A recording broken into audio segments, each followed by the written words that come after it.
Hello, my name is Amber Gilreath and I worship with the Jacksonville Church of Christ in Jacksonville, Alabama. And today I'm going to show you how to make the unleavened bread that we use on the first day of the week with the Lord's Supper. Now, the first thing that our recipe calls for is that we come over here and set our oven to 350 degrees. So I'll go ahead and do that. Next, this is a very, very simple recipe. You just dump all of your ingredients together. It's not going to matter which order you put them in. You need 1 cup of all-purpose flour, 1/3 of a cup of shortening, and about 2½ tablespoons of water. And once you have all of your ingredients, what I'm doing here is I'm first going to take a spoon and I'm going to begin mixing them together and starting to form my dough. Now at the Jacksonville congregation, we have 12 ladies who volunteer each year to make this for all of the Sundays in a single month. So if you wanted to start this up with your local congregation, then you would need to just get yourself and 11 other ladies, and you would only have to do this once a year. And you would need to make the appropriate amount of batches to suit the amount of people that you have at your church.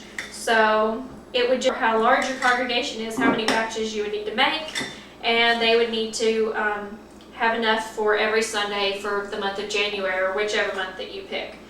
Now once this starts becoming a dough, I'm actually going to take mine and dump it out onto the counter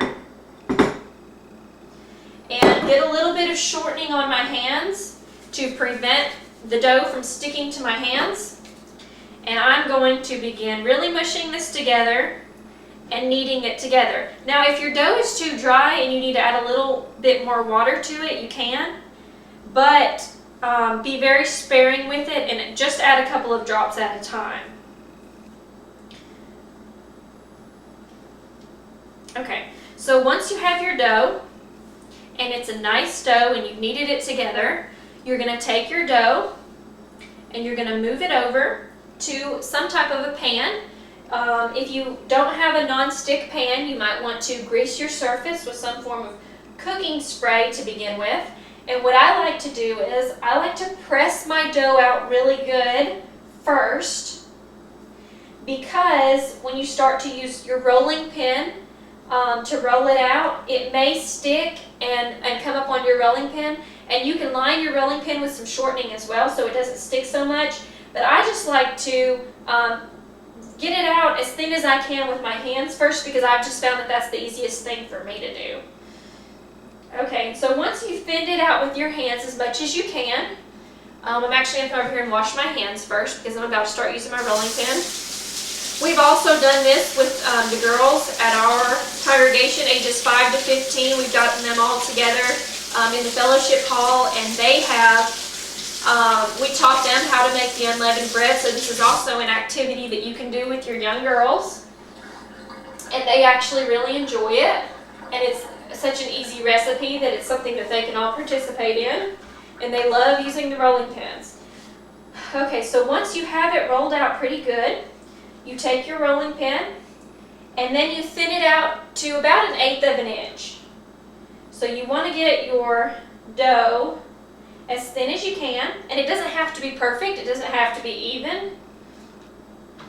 And so once you have that rolled out as thin as you would like it to be, you have 2 choices. You can either bake it as is, and then when it comes out of the oven you can break it into large pieces, and as it's passed through the trays, each person can break a little piece off. I've seen that done.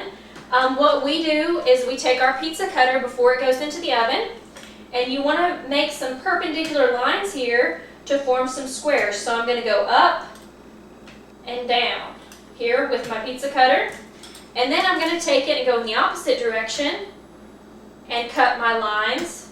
And so that forms a lot of little squares here on the bread. And so once you've done that all over your bread, you just take your bread and you're going to put it into your preheated oven for about 15 to 20 minutes. And then after it beeps, you're going to know that it's ready when it's about, it's going to be hard like a soft cracker. It's not going to be, browned or anything like that. It's just going to be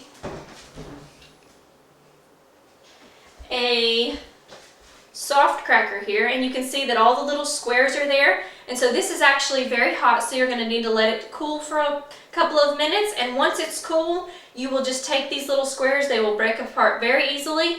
You can put them in a Ziploc bag, and you can take this to church with you and put it in the refrigerator to help preserve it for the entire month.